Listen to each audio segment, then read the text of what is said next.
Welcome to Pratap classes. दोस्तों, Pratap classes के YouTube channel पर आपका स्वागत है। तो आज है 16 जुलाई 2022 और 16 जुलाई 2022 के जितने भी इंडिया और वर्ल्ड के जो करंट अफेयर्स के क्वेश्चन बनते हैं तो आज उनका डिस्कशन करेंगे। पूरा वीडियो ध्यान से देखना और लास्ट में आपसे क्वेश्चन पूछूंगा जिनके जवाब आपको कमेंट बॉक्स में देना होगा। तो सभी विद्यार्थियों को गुड मॉर्निंग। स्टार्ट करते हैं आज की हमारी class. Today most important question. और जो भी विद्यार्थी हमारे इस चैनल पर नहीं है तो चैनल को सब्सक्राइब कर लें और इसके पास लगे बेल आइकन का घंटा दबा लें ताकि हम जैसे वीडियो अपलोड करें उसका नोटिफिकेशन आप तक पहुंच जाएगा। वीडियो लाइक और शेयर करते रहना। पीडीएफ आपको इसकी टेलीग्राम पर प्रताप क्लासेस सर्च करके वहां से आप डाउनलोड कर सकते हो और इस वीडियो के डिस्क्रिप्शन में भी टेलीग्राम का लिंक है, वहाँ जाकर भी इसकी पीडीएफ आप डाउनलोड कर सकते हो। तो डेली मेरी ये 10 मिनट की आपको छोटी सी क्लास मिलती है, तो निरंतर इस क्लास के साथ आप बने रहिए। स्टार्ट करते हैं आज की हमारी क्लास। पहला क्वेश्चन देखिए, हाल ही में किसने पहले वर्चुअल I2U2 शिखर सम्मेलन में भाग लिया है? तो अभी हाल ही में किसने पहले वर्चुअल I2U2 शिखर सम्मेलन में भाग लिया है? ये लिया है हमारे देश के प्रधानमंत्री मोदी जी ने। अब देखो मुख्य तथ्य, प्रधानमंत्री मोदी ने पहले आभासी I2U2 शिखर सम्मेलन में भाग लिया है। I2U2 चार ये देशों का एक समूह है जहां आई यानी कि भारत और इजराइल के लिए और यू है अमेरिका और संयुक्त अरब अमीरात के लिए। तो ये ध्यान रखना, ये एक 4 देशों का समूह है और इसमें हमारे देश के प्रधानमंत्री मोदी जी ने आभासी रूप से इस शिखर सम्मेलन में भाग लिया है। इसमें आई का मतलब भारत और इजराइल और यू का मतलब है अमेरिका और संयुक्त अरब अमीरात। ये इस वर्चुअल मीटिंग का मुख्य फोकस क्या है? खाद्य सुरक्षा संकट और स्वच्छ ऊर्जा पर रहा है। तो ये ध्यान रखना, खाद्य सुरक्षा संकट और स्वच्छ ऊर्जा पर इसका जो वर्चुअल है वो मीटिंग रही है और इसमें हमारे देश के मोदी जी ने इसमें भाग लिया है। अगला क्वेश्चन देखो, हाल ही में अग्निकुल कॉसमोस ने किस शहर में भारत का पहला निजी रॉकेट इंजन कारखाना खोला है? तो ये खोला है कहाँ पर है? चेन्नई में।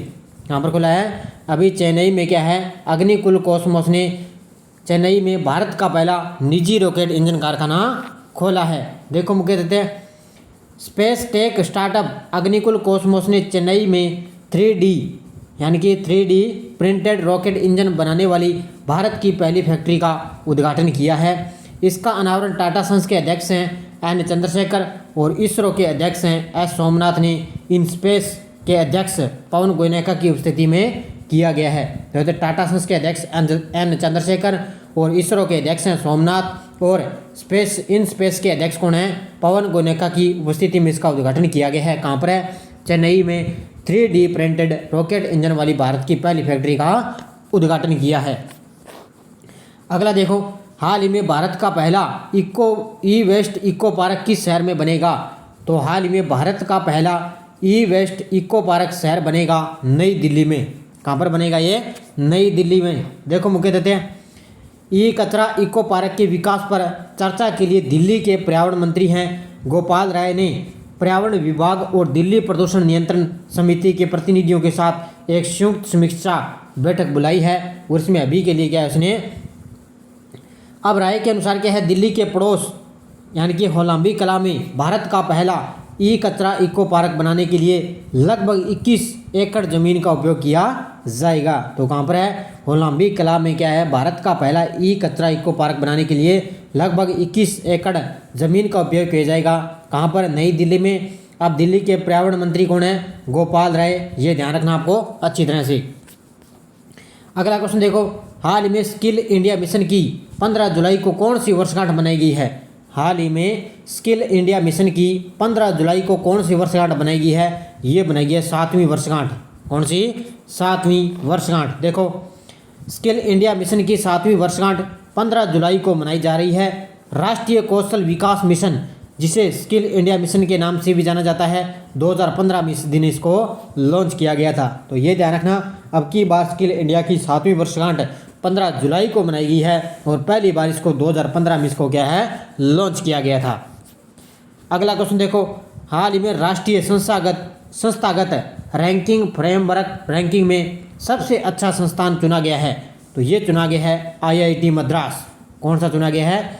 अभी IIT मद्रास है जो अभी राष्ट्रीय संस्थागत रैंकिंग में फ्रेमवर्क रैंकिंग में सबसे अच्छा संस्थान इसको चुना गया है।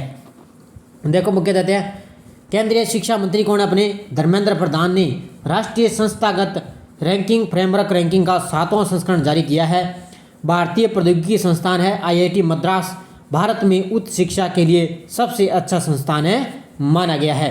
इसके बाद भारतीय विज्ञान संस्थान है बेंगलुरु, जिसे शिक्षा मंत्रालय ने NIRF रैंकिंग शो का नवीनतम संस्करण माना है। तो ये रखना अच्छी तरह से भी। अभी राष्ट्रीय संस्थागत रैंकिंग फ्रेमवर्क में अभी किसको सर्वश्रेष्ठ चुना गया है, तो ये IIT मद्रास को क्या है उच्च शिक्षा के लिए सबसे अच्छा संस्थान है इसको माना गया है।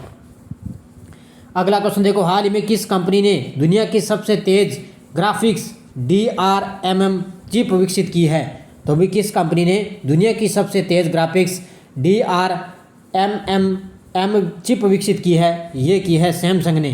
किसने किया है? सैमसंग ने।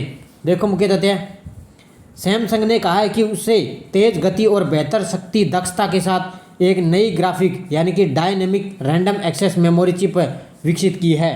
क्या किया है? Dynamic random access memory chip की है सैमसंग ने। कंपनी ने एक बयान में कहा है कि 24 gigabyte graphics double data rate 63PD 10 nanometre तकनीक को ये अपनाता है। अब वर्तमान में सैमसंग के संस्थापक कौन है? ली ब्यूजिंग चुल। और सैमसंग के अध्यक्ष कौन है? ली कोने ही। ये वर्तमान में इसके अध्यक्ष हैं। तो ये ध्यान रखना, अभी नई graphics dynamic random access memory chip विकसित किया है सैमसंग ने।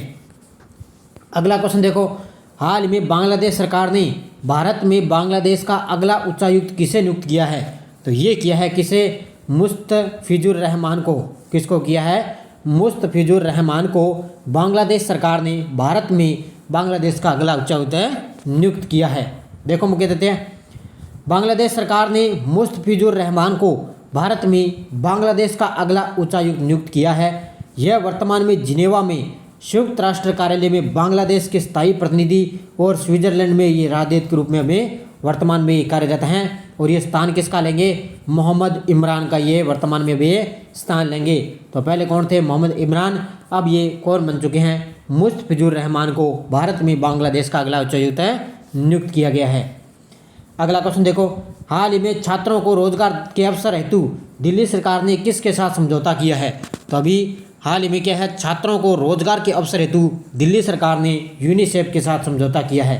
किसके साथ है? यूनिसेफ के साथ। देखो, दिल्ली सरकार ने Delhi skill and entrepreneurship university के छात्रों के लिए रोजगार के अवसर प्रदान करने के लिए यूनिसेफ के साथ एक नई पायलट परियोजना की घोषणा की है। किसने? नई दिल्ली सरकार ने क्या है? यूनिसेफ के साथ समझौता किया है। इसमें छात्रों को जॉब के नए मौके मिलेंगे। और DSE यानी कि दिल्ली सरकार ने यूनिसेफ ने छात्रों के लिए करियर जागरूकता सत्र भी शुरू किया है। तो ये ध्यान रखना अभी। अब यूनिसेफ की स्थापना कब हुई? 1946 में। यूनिसेफ का मुख्यालय है न्यूयॉर्क शहर USA में। और इसके वर्तमान में यूनिसेफ का महानिदेशक कौन है? कैथरिक एम रसेल वर्तमान में महानिदेशक है। तो ये अच्छी तरह ध्यान रखना, कई बार इसकी GK में क्या है यूनिसेफ की स्थापना पूछ ली जाती है। तो कब हुई थी? 1946 में। हाल ही में भारत के पहले क्वाड्रिवलेंट ह्यूमन पेपिलोमावायरस वैक्सीन को मंजूरी किसने दी है? तो ये दी है DCGI ने। किसने दी है? DCGI ने अभी भारत के पहले क्वाड्रिवलेटेड ह्यूमन पेपिलोमावायरस वैक्सीन को मंजूरी दी है। देखो मुख्य तथ्य, drug controller general of India यानी कि DCGI ने सर्वाइकल कैंसर के खिलाफ भारत के पहले क्वाड्रिलेट ह्यूमन पेपिलोमावायरस वैक्सीन के बाजार प्राधिकरण को इसने मंजूरी दे दी है। और सीरम इंस्टीट्यूट ऑफ इंडिया इस वैक्सीन का उत्पादन करेगा। अब ये ध्यान रखना, ये अलग अलग क्वेश्चन बनते हैं। अब आपसे ये पूछ ले भी ये मंजूरी किसने दी है? तो DCGI ने इसको मंजूरी दी है। और इस वैक्सीन का उत्पादन कौन करेगा? तो सीरम इंस्टीट्यूट ऑफ इंडिया इस वैक्सीन का उत्पादन करेगा। अब सीरम इंस्टीट्यूट ऑफ इंडिया के CEO कौन है वर्तमान में? तो ये है आधार पूनावाला वर्तमान में इसके CEO है। अगला क्वेश्चन देखो, हाल ही में किसने कनेक्टिंग थ्रू कल्चर पुस्तक लॉन्च की है? तो हाल ही में किसने कनेक्टिंग थ्रू कल्चर पुस्तक लॉन्च की है? ये की है S जयशंकर ने। किसने?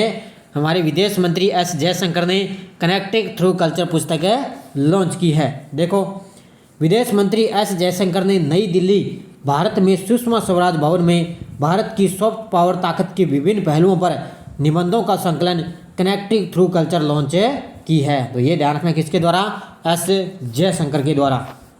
अब देखो पिछले वीडियो का क्वेश्चन, हाल ही में ISSF विश्व कप में दक्षिणी कोरिया में भारत के अर्जुन बबूता ने कौन सा पदक जीता है?